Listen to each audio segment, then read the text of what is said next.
अगर नारी के गर्भ में बालक है तो उस समय मायके जाना चाहिए या फिर अपने घर में रहना चाहिए। बात कई नारी जानना चाहती हैं, अगर आपके गर्भ में भी बालक है तो उस समय मायके में रहना चाहिए या फिर ससुराल में रहना चाहिए। ध्यान से सुने, याज्ञवल्क्य स्मृति में लिखा है, अगर नारी के गर्भ में संतान है तो उस समय पियर मायके नहीं जाना चाहिए।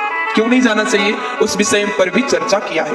देखिए, मुनियों ने जब ग्रंथ में लिखा, ऐसी बात, इतनी बड़ी बात लिख दिया, अगर गर्भ में बालक है तो मायके नहीं जाना चाहिए, तो इसके पीछे कोई ना कोई बात तो जरूर होगी। बिना कारण, बिना रीजन के कोई बात किया नहीं जाता, और मुनियों ने अपने ग्रंथ में लिख दिया है तो कोई ना कोई बात जरूर होगी। ये सभी को समझना चाहिए। और जितनी देवियां, जितनी नारियां मुझे सुन रही हैं, थोड़ा सा इस बात पर आप ध्यान दीजिए। ससुराल में ही संतान होना चाहिए। बालक का जन्म मायके में नहीं, ससुराल में हो तो वो अति उत्तम माना गया, अत्यंत सुंदर माना गया। अब इसका कोई उदाहरण है क्या? आप कहोगे कोई उदाहरण हो तो बताओ, क्योंकि बिना उदाहरण, बिना एग्जाम्पल विश्वास नहीं किया जाता है। और ये ऐसा सब्जेक्ट है, ऐसा विषय, इस पर तो सब कोई जानना चाहते हैं। कोई एग्जाम्पल हो तो बताओ। अब वो भी सुन लीजिए। उग्रसेन की पत्नी पवन रेखा, आपने नाम सुना होगा। उग्रसेन की पत्नी पवन रेखा के गर्भ में बालक था, गर्भ में शिशु था।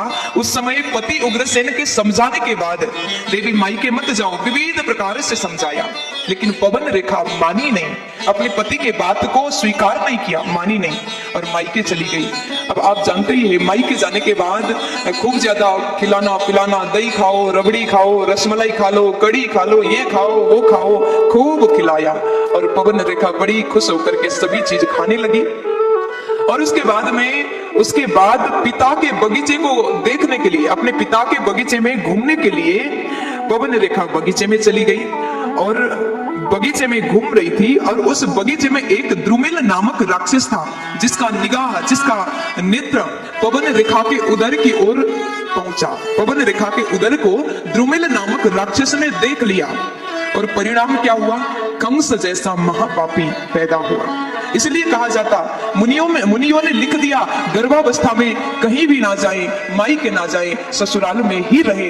इसका मतलब आपको रोकना टोकना ऐसा बिल्कुल नहीं है।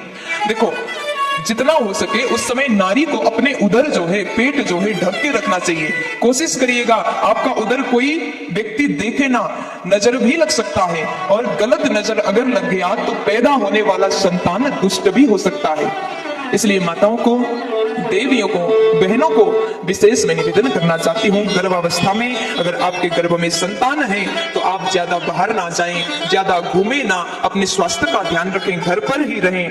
और ऐसा करने से अगर देवी अपने मर्यादा में रहे, अपने घर में रहे, नियम से रहे, तो ऐसे देवियां भगवान जैसे सत्वगुणी बालक को भी पैदा कर सकती है। और जो पवन रेखा के समान काम करती है, पवन रेखा के गलती से द्रुमिल जैसा राक्षस का नजर पड़ा, कंस जैसा महापापी पैदा हुआ। इसलिए गर्भावस्था में आप अपने घर में रहें, ससुराल में रहें, अपने स्वास्थ्य का ध्यान रखें। तो इस बात का विशेष ध्यान दीजिए, क्योंकि शास्त्र में बताया गया, याज्ञवल्क्य स्मृति में लिखा गया जो बात है, उसको अगर सुन करके अगर जीवन में धारण करोगे तो आपके गर्भ से भी भगवत स्वभाव का सत्वगुणी बालक अवश्य पैदा हो जाएगा। प्यार से बोल दीजिए ना।